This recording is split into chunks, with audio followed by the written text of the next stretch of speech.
Pleasure, thank you for joining us, and we're also joined by Elizabeth Nakakoni on the sign language.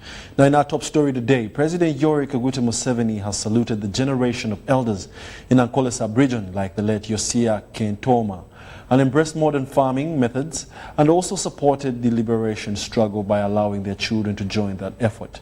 He observed that the elders' wisdom in embracing modern economic production is evident in the current wealth from improved cattle keeping practices, commercialization of dairy products, and the good education standards of their children. The president made the remarks at the wedding reception of Mr. Pesos Kashaija and his newly-wed bride Priscilla at the home of the groom's parents in Burama Chiguma village of Burunga sub-county, Kazo district in southwestern Uganda. The bridegroom is grandson to late Yosia Kentoma, who is also close associate of the president Yoweri Kaguta Museveni. He commended the elders for being visionary at the time to be able to amass wealth through trade and modern cattle keeping characterized by land fencing, paddocking, and farms and protection of their animals against ticks and cattle-related diseases. He revealed that by 1970, his initiative and sensitization campaign had sunk into some people's minds. He therefore used the occasion to salute them and urged the youth to emulate their elders. In more news, the Office of the Prime Minister has finalized disbursement of funds for special micro-projects under post-war recovery and presidential pledges in the program in northern Uganda. While handing over checks to the beneficiaries at Arua District Headquarters, the State Minister for the Northern Uganda, Grace Kuyitrin, tasked the chief accounting officers to transfer the funds to the beneficiaries without delay. We have a detailed report. A number of special interest groups in Acholi, Lango and West Nile have received between 27 million shillings and 62 million shillings depending on the nature of their projects. The funds from micro-project support, a government intervention aimed at eliminating poverty that seems to be appalling in northern Uganda communities. Over a dummy check of 62 million to the groups of West Nile. And I'm sure the money has already reached each district account. So congratulations to all of you. The grant targets rural communities, especially women who have small business but need government intervention to increase on their income. In the district local governments to ensure that the vulnerable groups which we talk about, the poor people which we talked about, the war victims which we talk about are part of our societies. They should not be segregated. They should be part and parcel of the planning, of the budgeting, and of the support that government talks about. Officiating the ceremony, State Minister for Northern Uganda, Grace Kuyitrin, said the microfinance funds are a continuation of affirmative action to the recovery of Northern Uganda. We want it to be integrated. It is not a different program altogether, but it is a program which have identified a gap. It should help the disbursement of government funds to reach the local needy person. Kuyitrin advised the beneficiaries to spend the funds on approved projects. Something, stick on it, do exactly that. But if you change the priorities, the costing could be different. That is already a ground for failure. So we really want to think that what you have planned for has not changed, you can still do it. Catholic Women Associations, Northern Uganda Diocese Mothers Union, Muslim women groups and war victims have been considered. It is for long that Muslims have been marginalized, but now we are very happy that the government is now trying to pick interest for us Muslims, and we pray that they continue, they should not stop here. Empower, we give an opportunity for school dropouts to come and study and get the skill of tailoring. And then we also have tree planting. We have about 2 acres. In the financial year 2020-2021, government plans to pilot a parish community model in northern Uganda, focusing on increasing production, income, and employment through commercialization of agriculture. Mutesa Sera Haruna reporting for UBC News. Access to clean, safe water in Buikwe district has increased after Chinese business persons in Uganda constructed dozens of water points in the district. Bukambwe, Kasokoso, And Senya villages in Kawolo are among the villages that have so far benefited, as Philip Aguta reports. Drinking water from ponds and the swamps like this has been a common practice within the villages of Kaolo sub-county in Ibuikwe district, posing risks of waterborne diseases. The situation of water in our area has been so bad, so poor, because people have been taking water from ponds. Wherever we have been going, the first picture was people were taking water, sharing with the animals. The Chinese businessmen and overseas China-Uganda Charity Foundation have for this reason constructed water wells for the communities in Kaolo. 这个角度，然后尽我们华人的一些微薄能力，然后改变一下本地老百姓的这种生存状况，作为我来说，也是对本地老百姓的一种回馈。Okay, he came to Uganda in 2011. He started his business. He visited his clients countrywide. He see how difficult is the life in Uganda.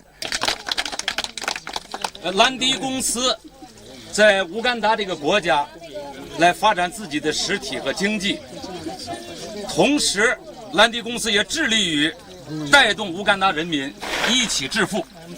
Landi is trying to industrialization of this Uganda, and also they are trying to return back to the society through charity.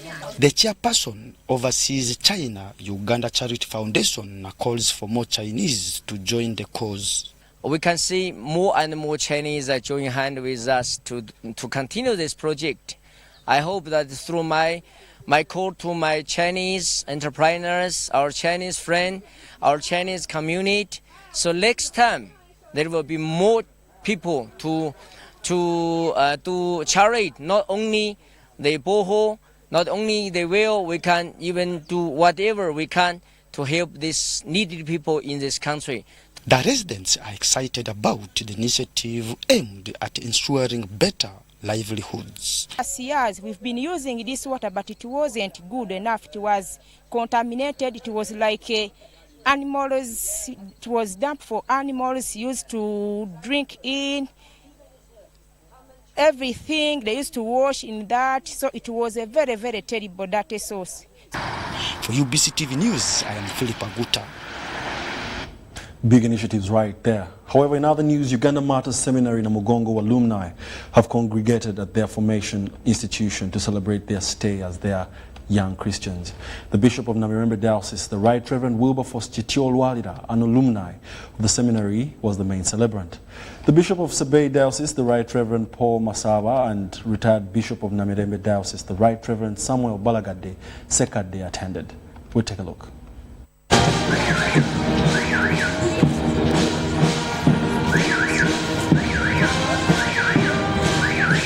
Namugongo Martyrs Church Christians had the reason to celebrate the achievements and the growing population of Christians around Namugongo Anglican Martyrs Shrine. The parish priest, Reverend Canon Henry Segawa, says he has seen both physical and spiritual growth of Christians in and around the church. One of our celebrations on this day, and we are celebrating the journey that the Lord has taken us from many years ago.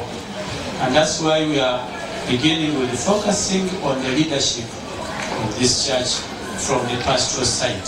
The Bishop of Namirembe Diocese, the Right Reverend Wilberforce Chitiolwalira, says Christians need to be rooted in Christ for the church to prosper. The development and success and the joys around us. And as we said, Lord, to you be the glory. Remember, we have this big congregation and we are charged with the responsibility of seeing it grow so that it may continue to bear fruit, and these people are called upon to live a life worthy of their calling. Are you growing as an individual? Are you growing as a family? Are you growing as an institution? Praise be to God. This is what we must give glory to God for. Luwalira also says that Christians should know the importance of Namugongo Matters Shrine and the values it stands for. Kino kikulu nnyo eri ffe ng'abakkiriza nti omusaayi ogwo gwayika si gwa bwereere, kale gutunyweze gutukyuse tubeere ekyuma ekirungi Katonda ky'anakozesa mu kukyusa Uganda eno. Other alumni of this institute, including the Bishop of Sebei Diocese, the Right Reverend Paul Masaba, and the retired Bishop of Namirembe Diocese, the Right Reverend Samuel Balagadde Sekade, graced the occasion. Be humble and be able to accept any responsibility you are given. Out of it, I didn't know that the Lord was preparing me to a position of a bishop. So by God's grace, I'm the Bishop of Sebei Diocese, who grew up in a very humble background. Omulimu gwe mwakola wano. Ekyalo kino Namugongo kyaliko abantu batono nnyo.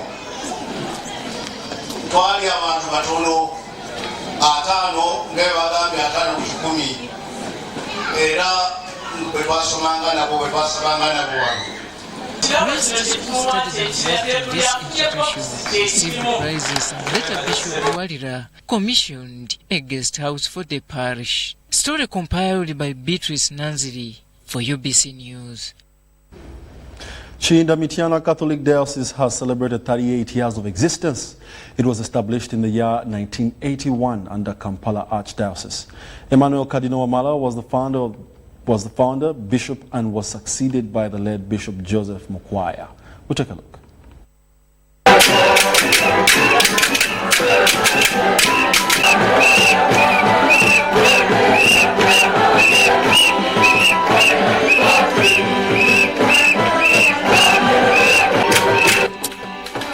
Thousands of Catholics of Chiinda Mityana Diocese converged at the cathedral to celebrate the founding of the diocese 38 years ago. Emmanuel Cardinal Wamala was the first bishop of the diocese before being nominated Archbishop of Kampala Archdiocese. Bishop Joseph Mukwaya followed until his retirement and was replaced by Bishop Dr. Joseph A. Ziwa. The celebrations of the 38th anniversary started with a colorful mass led by Bishop Joseph Ziwa, assisted by a cross-section of priests. Mwera Dinari led the prayers.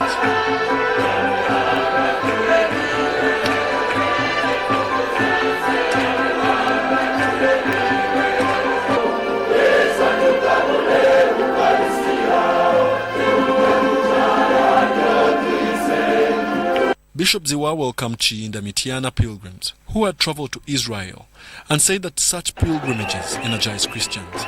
The bishop also told Christians to be profound of celebrating the Day of Jesus the King that is also celebrated alongside the Diocese Day.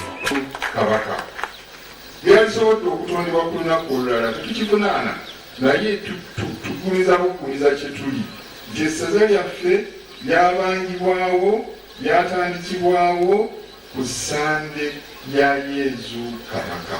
Awonu fetuna abira ki abazalibwa ku sandi ya Yesu Kabaka.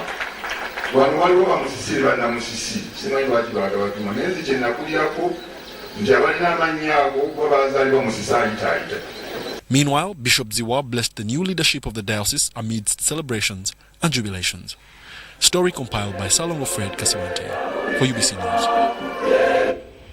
In other news, government of Uganda has been called upon to enhance their presence in the water transport system in terms of tightening the laws and enhance sensitization among Ugandans that travel and work on water. The calls were made by Ugandans from different walks of life who feel that this will be the only way accidents on water bodies will become history in Uganda. Michael Jordan Lokoma with a report. Of November 2018 will forever be in the books of Uganda's history due to an incident that claimed 33 lives in a matter of just minutes. MV Templar, a boat that carried 98 revelers from Gaba, capsized in Lake Victoria, killing 32 of them, including its owner Templar Bisase and wife, plus a fisherman John Owecho, who had come on a rescue mission. According to a survivor who even wrote about the fatal accident, Alex Nyonzima, the 98 sailors were an elite group of revelers on a boat cruise to a party at another beach, Cape Palm. still in Mukono. Everyone who was on that boat was either invited or a friend to the people who were organizing this event. Most of the people were very responsible people. After a long wait from 9 a.m., it was at almost 5 p.m. that the MV Templar surfaced and had waiting socialites board, all in a jovial party mode, because this was not their first time to travel on this boat anyway.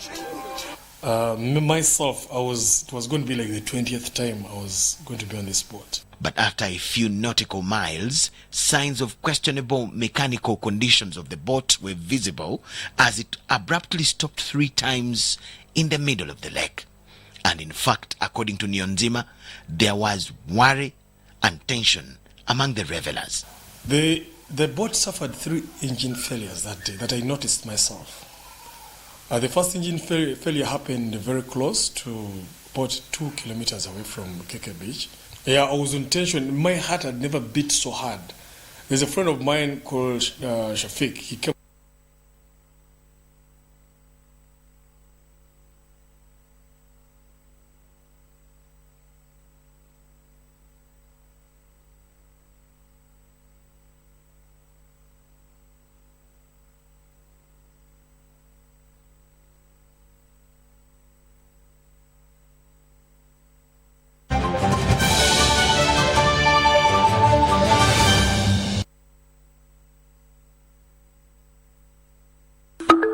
The Electoral Commission informs the general public of the voters register update starting on the 21st of November to 11th December 2019. This will be a self-reporting exercise to provide personal details. A person who is already registered as a voter in Uganda must not register again. A voter who wishes to transfer to a new voting location must present confirmation that he or she is now a resident of the parish of that new voting location. The exercise will enable registered voters to confirm accuracy of their particulars on the register and correct any errors identified on the National Voters Register. The details of eligible learners registered under the Learners Project in 2017 who have attained the age of 18 will be updated. Such learners should present themselves at the registration or update center with their national identification number. The Commission has appointed Wednesday, 11th December 2019 as the cutoff date for registration of voters in Uganda. Announced by the Chairperson, Electoral Commission. Enjoy instant international money transfers without borders on Airtel Money Today. Receive money today from East Africa, South Africa, Europe, Middle East, and America directly to your phone. To receive money on Airtel, the sender from these countries can visit their preferred money agent, mobile app, or website and directly remit it to a selected Airtel Money number. Receiving money is free of charge. You can also send money from Uganda to friends and family in Rwanda, Tanzania, and Malawi. Dial *185*1#. Select international transfer to get started. Airtel, the smartphone network.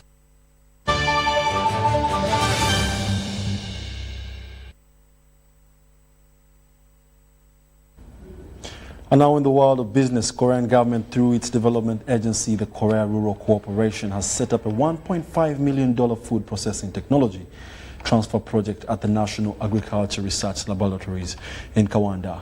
The 4-year project, jointly implemented by the Ministry of Agriculture, Animal Industry and Fisheries, focuses on improving value addition to agricultural products and to support agribusiness. We'll take a look.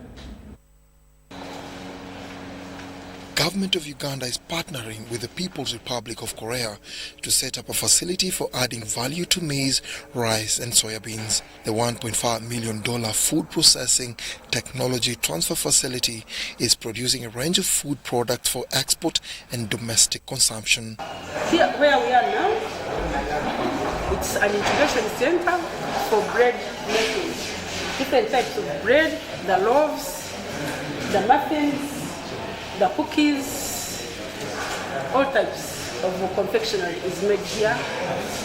When you look at all these machineries, each piece produces a different product. And then we have an oven. The state-of-the-art food processing and incubation center is the first of its kind in the region, and it's under the Food Bioscience and Agribusiness program. We are going beyond the common meaning that has been the major processing aspect to preparing instant foods that are fortified and ready to consume.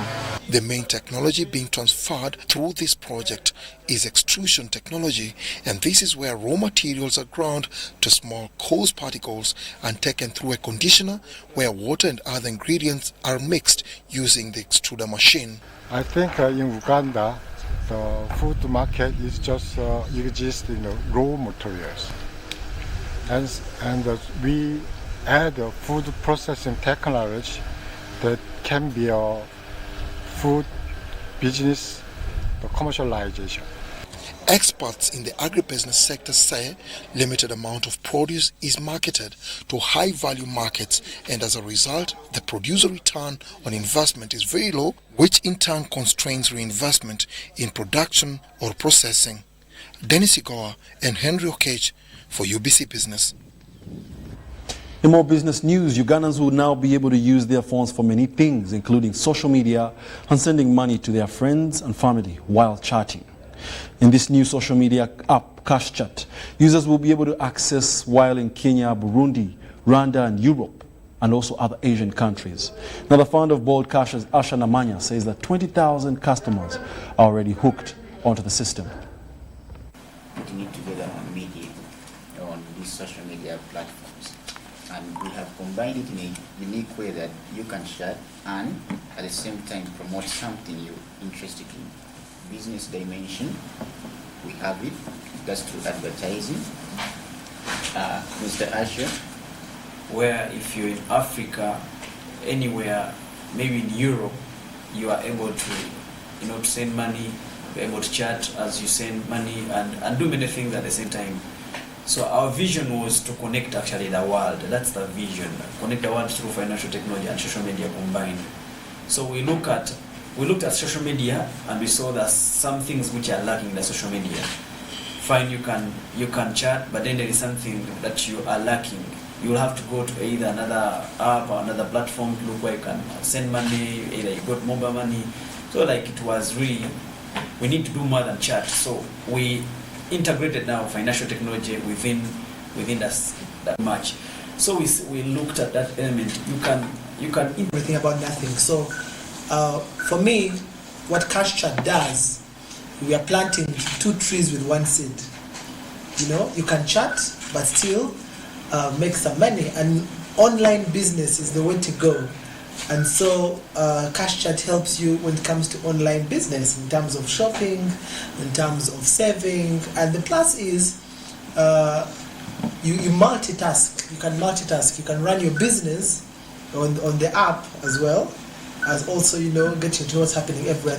And we have integrated the most major telecoms and the banks within Africa. Apparently, we interconnect with M-Pesa, which is Safaricom Kenya. We interconnect with M-Pesa.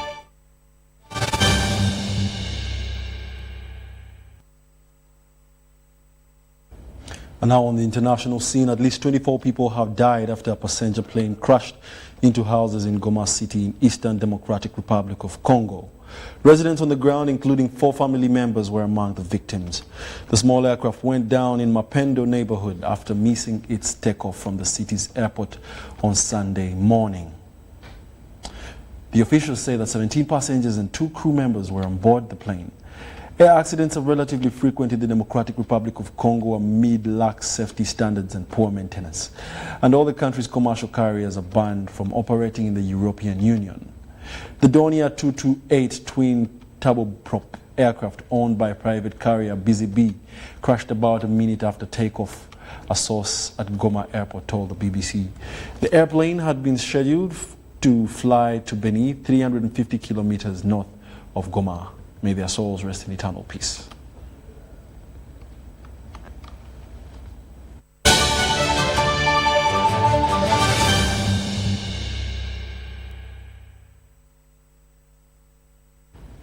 And now in sports, Ugandans have dominated the 2019 MTN Kampala Marathon that started and ended at Kololo Ceremonial Grounds.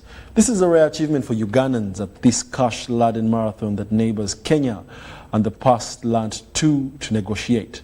Proceedings from the event go towards charity with sights set on maternal health. John Barnes Sentamo with a report.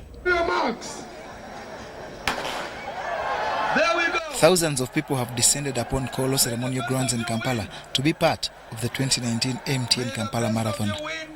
We go, we go, we go, we go, go, we go. It was competed for in 5 different categories, including 5, 10, 21 and 42 kilometers, with runners coming from far and wide from all classes of people. Of the MTN Kampala Marathon. And for those of you who are here in, here out, thank you so much. For those of you who are running... Ultimately, Uganda, for the first time in the 16-year history of this event, was dominant in all categories. So thank you so much for coming for maternal health. Part of this, they confirm lessons learned and vow to get back better next year. The marathon was okay. We ran, but some people branched from the way, and we are not even minding about them. It teaches us that running is so good, and we are continuing with doing practice. Why I'm really convinced that the team has performed very well. In the 10-kilometer race, the winner took 29 minutes. In Karamoja, from the team of Karamoja, the best took 31 minutes. So the difference was 2 minutes. You can now compare this. The people who have been training, people who have been in the camp, and the one who has not been in the camp. So if the team of Karamoja has been in the camp, I can assure the Ugandans that Karamoja will take the lead. So I call upon all the Karamojongs down there. Let us embrace. Let's come together as a team. Let's work together. Teamwork is very important. And we get ourselves to the level whereby sports in this country, as many people have seen that people who have been in sports have been able to achieve and have been awarded very, very highly. He's a bit stable, but we've referred him for further treatment and checkup at the hospital. We've had about 30 priority twos and then roughly about 150 to 200 priority threes. These are people who come with muscle aches, they come with some sprains, they come with some dizziness because the sugar levels have come down and the level of hydration has come down. Dr. Byaruhanga of City Ambulance also offered medical advice to participants in sports activities. Most people do not practice. We advise that before we participate in such a marathon, take some maybe 2 months to practice so that the body gets a bit familiar. So you get people who have not practiced at all. They want to push themselves to run a 5-kilometer race, a 10-kilometer race, and they get all these medical issues. That's number one. Then number two, we also advise that people have some sort of a prior medical checkup. Like someone who is epileptic should already have known that they are epileptic. Or we also got someone who is asthmatic and got an asthmatic attack. Now, asthma can be triggered off by exercise, like the marathon. So we also advise that people do a bit of medical checkup to know their health status before they can participate in this. I wouldn't call it a challenge, but that would be an advice that should be implemented before. Winners from this marathon received cash awards. John Barnes, Centum, reporting.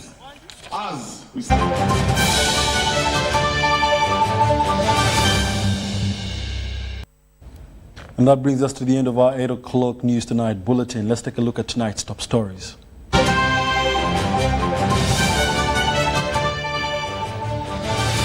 President Museveni salutes liberation struggle elders. Northern Uganda, poverty alleviation enhanced. Enforcement attitude caused boat cruise mishap. Many dead as a Congo plane crashes into homes. Ugandans dominate the podium at the MTN Marathon.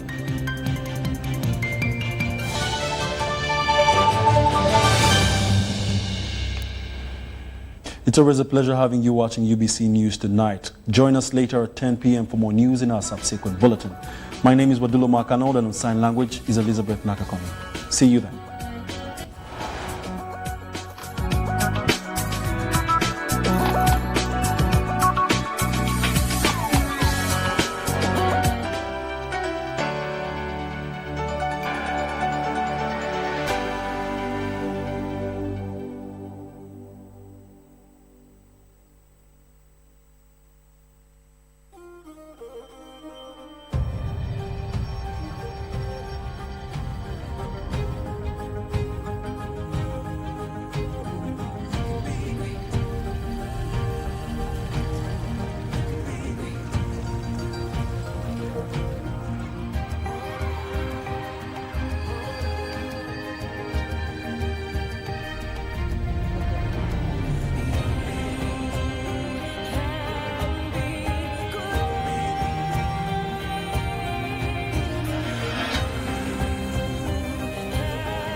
Welcome to the 7th episode of NSSF Friends with Benefits Season 3. His name is Gaetano. And her name is Crystal. Now, if you don't know, this show, Friends with Benefits, is about success stories from 16 contestants who received and invested their NSSF benefits wisely and ensured that their money kept on growing. Now, if you missed last week's show, no worries. I want to give you a very quick recap. We met 2 contestants, right? And they had some really inspiring stories. We met Mr. Fred Kagenyi. What he did with his withdrawal benefit, he invested in nothing other than maize farm, plus he expanded on his poultry farm, which now has 9,000 cuckoos, birds, chickens. And then we also met David Seruka. He received his age benefit and he invested in real estate, plus he is now rearing goats. You're on your own with that one.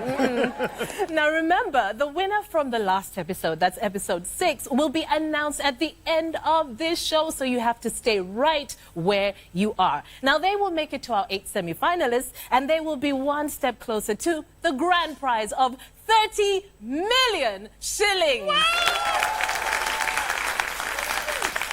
What I could do with 30 million. Now, they could also get 15 million as a first runner-up or 10 million shillings as second runner-up. Now, to be able to get close to those dimes, these guys have to sit in front of a panel of judges, and they are right here with us this evening. We have Head of Communications and Marketing, the lovely Barbara Arimi. And rocking another bow tie I like, we have award-winning journalist and communication specialist Simon Kasiate. Speaking of specialists, we have another specialist of the human resource kind. That's none other than Mabel Chigundu. Okay, now that we've met our judges, it's time to find out who our next player is in this game. Let's head over to David to introduce our 13th contestant.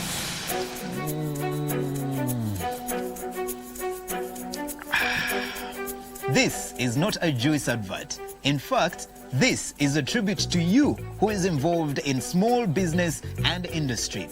We appreciate and recognize you because you are building Uganda's economy. And one such individual is Mr. David Birungi, who got his benefits and decided to set up a small-scale juice business. And we're here in Masaka town, where we're touring David's project and, of course, enjoying some juice. As I enjoy this juice, let's take a listen to David's full NSSF Friends with Benefits story. At 50 years, I had spent Over 5 years without working. So I received my terminal benefits. I used to work with the DFCU Bank. When I reached the time of getting my benefits, I just went to the branch here in Masaka, filled in a form, and they told me wait for about a certain little time. Indeed, shortly, I got a message showing that the money had gone to the account. I went there and checked, and the money was there. Before I left the bank, I had a desire of beginning up my own business. I would look at people banking money, and me, I was just like, what can I do to make money like these other guys?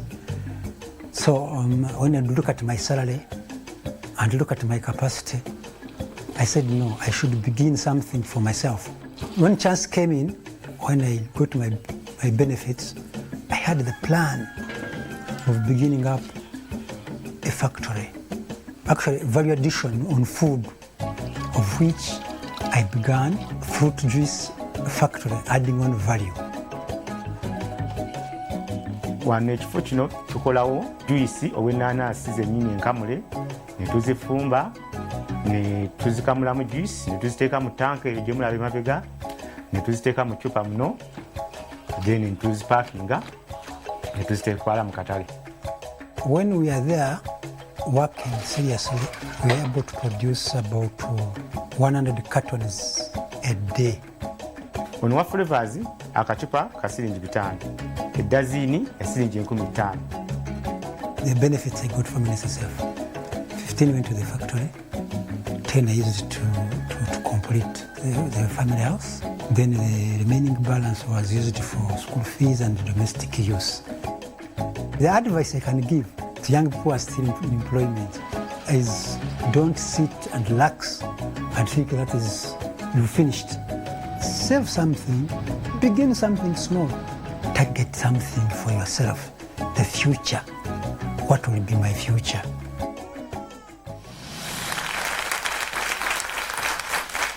There you have it. From 5 years of not working to finally getting his NSSF benefits and then starting a juice business. Let's welcome our next contestant, Birungi David.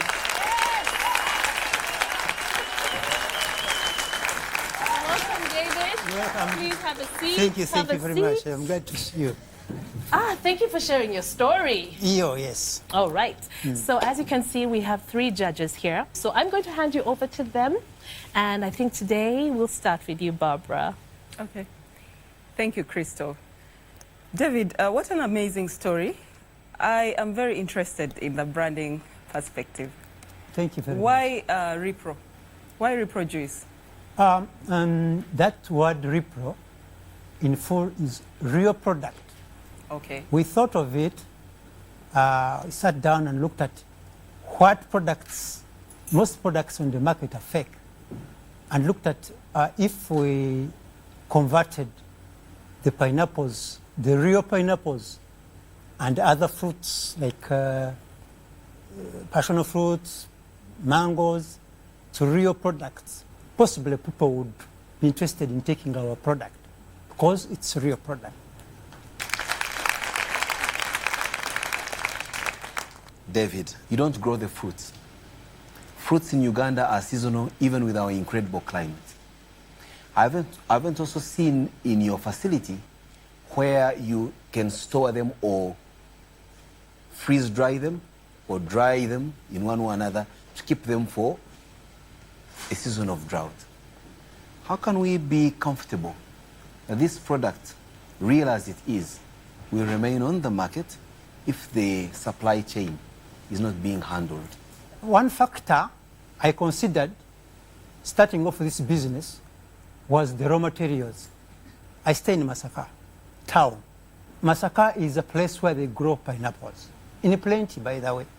All year, all round, there are pineapples. Any one time I can go there and pick a pineapple? No, there's some area where you find pineapples. Right now, like a place called Chanamkaka. As if that's not enough, I'd worked in Ruero. Ruero has also pineapples. Could you share with us how your project is impacting the community? Helping the community.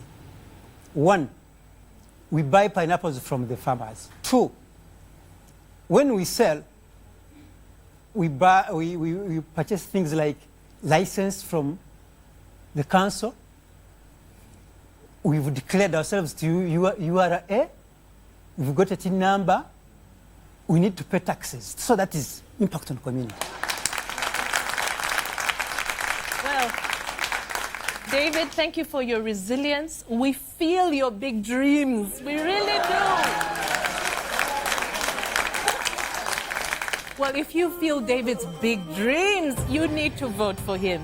Now pick up your phone and dial *254# and follow the instructions. Or you can actually go to the website.